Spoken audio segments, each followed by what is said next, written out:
ನಮಸ್ಕಾರ. ಇಂದು ನಾನು ನಿಮಗೆ ಶತ್ರುವಿನ ನಾಶ ಅಂದರೆ ಬಲಿಷ್ಠವಾದಂಥ ಮಂತ್ರ. ಒಬ್ಬ ಶತ್ರು ಅಂದರೆ ನಿಮಗೆ ಯಾರು ತುಂಬ ತೊಂದರೆಯನ್ನು ಕೊಡ್ತಾ ಇರ್ತಾರೆ, ನಿಮ್ಮನ್ನ ಬದುಕೋದಕ್ಕೆ ಬಿಡ್ತಾ ಇಲ್ಲ, ಬೆಳಿಗ್ಗೆ ಇದ್ದರೆ ಅವರಿಂದ ತುಂಬ ಟಾರ್ಚರು, ಯಾವುದೇ ಕೆಲಸ ಮಾಡೋಕ್ಕೋಗಲಿ ಅಡ್ಡಿ ಆತಂಕಗಳ ತಂದು ಓಡ್ತಾ ಇರ್ತಾರೆ.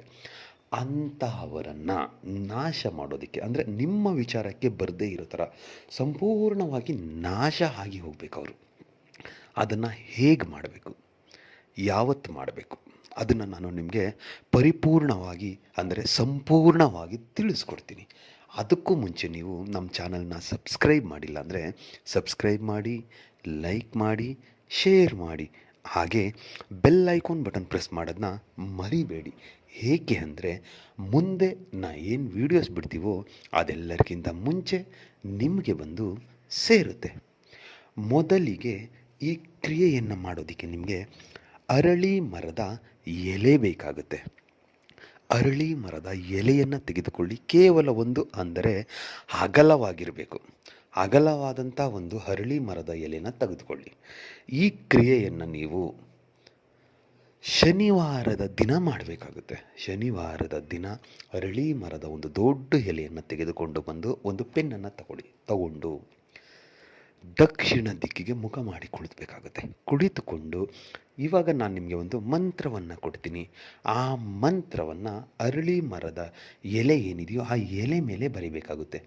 ಅಮುಕಿ ಅಂತ ಇರೋ ಜಾಗದಲ್ಲಿ ಶತ್ರುವಿನ ಹೆಸರನ್ನು ಸೇರಿಸ್ಕೊಳ್ತಾ, ಅದು ಹುಡುಗ ಆಗಲಿ ಹುಡುಗಿ ಆಗಲಿ ಅವರ ಹೆಸರನ್ನು ಅಲ್ಲಿ ಬರಿಬೇಕಾಗುತ್ತೆ. ಅಮುಕಿ ಅನ್ನೋ ಜಾಗದಲ್ಲಿ ಪೂರ್ಣವಾಗಿ ಅರಳಿ ಮರದ ಎಲೆ ಮೇಲೆ ಮಂತ್ರವನ್ನು ಬರೆದು ಆದ ಮೇಲೆ ಆ ಎಲೆಯನ್ನು ನಿಮ್ಮ ಬಲಗೈಯಲ್ಲಿ ಹಿಡಿದುಕೊಳ್ಳಿ. ಬಲಗೈಯಲ್ಲಿ ಹಿಡಿದುಕೊಂಡು ಏನು ದಕ್ಷಿಣ ದಿಕ್ಕಿಗೆ ಮುಖ ಮಾಡಿ ಕುಳಿತಿರ್ತೀರೋ ಆವಾಗ ಮೊದಲಿಗೆ ಓಂ ಗಂ ಗಣಪತಾಯೇ ನಮಃ, ಶ್ರೀ ಗುರುಭ್ಯೋ ನಮಃ ಅಂತ ಹೇಳ್ತಾ ಈ ಮಂತ್ರನ 108 ಸಾರಿ ಪಠನೆ ಮಾಡಿ.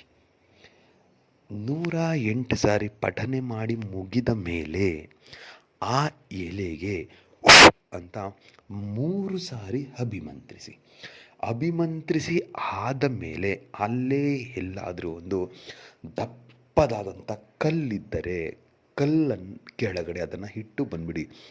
ಈ ಕ್ರಿಯೆನ ನೀವು ಮನೇಲಿ ಮಾಡಿದ್ದಾದರೆ ಹೊರಗಡೆ ಹೋಗಿ ಎಲ್ಲಾದರೂ ಒಂದು ದಪ್ಪದಾದಂಥ ಕಲ್ಲನ್ನು ನಿರ್ಜನ ಪ್ರದೇಶದಲ್ಲಿ ಈ ಎಲೆಯ ಮೇಲೆ ಇಟ್ಟು ಬನ್ನಿ. ಇಲ್ಲವೇ ಅಲ್ಲೇ ಎಲೆಯನ್ನು ಕಿತ್ತು ಅಲ್ಲೇ ಮಾಡ್ತೀನಿ ಅನ್ನೋದಾದರೆ ಅಲ್ಲಿ ಮಾಡಿದ ನಂತರ ಆ ಕ್ಷಣ ಮುಗಿದ ತಕ್ಷಣ ಅಲ್ಲೇ ಅದನ್ನು ಇಟ್ಟು ಹಿಂದೆ ತಿರುಗಿ ನೋಡಬೇಡಿ, ಬಂದುಬಿಡಿ ಸಾಕು.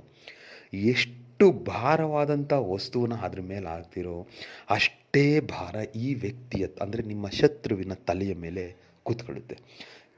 ಕಾಲಕ್ರಮೇಣ ದಿನ ದಿನ ಸಂಪೂರ್ಣವಾಗಿ ನಾಶ ಆಗಿಬಿಡ್ತಾರೆ. ನಿಮ್ಮ ಸಹವಾಸಕ್ಕೆ ಅವರು ಬರೋದಿಲ್ಲ. ಅದಕ್ಕೆ ಮಂತ್ರ ಹೀಗಿದೆ: ಓಂ ರೀಂ ಕ್ಲೀಂ ಪ್ರತ್ಯಂಗಿರ ಮಂ ಹಮ್ಮುಕಿ ಭಕ್ಷ ಭಕ್ಷ ಓಂ ಸ್ವಾಹ. ಮಂತ್ರ ಇನ್ನೊಮ್ಮೆ ಹೇಳ್ತೀನಿ ನೋಡಿ.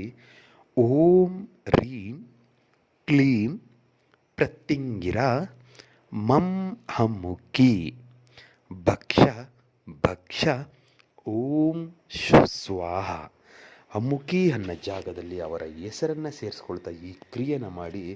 ಖಂಡಿತ ನಿಮಗೆ ಶತ್ರು ಅನ್ನೋ ವ್ಯಕ್ತಿ ಹೆಸರೇ ಇರೋದಿಲ್ಲ ನಿಮಗೆ.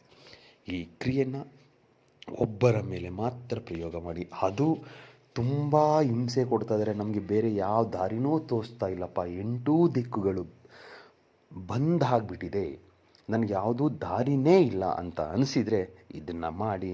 ಖಂಡಿತ ನಿಮಗೆ ಈ ಯಶಸ್ಸು ಅನ್ನೋದು ಸಿಕ್ಕೇ ಸಿಗುತ್ತೆ. ಮಾಡಿ.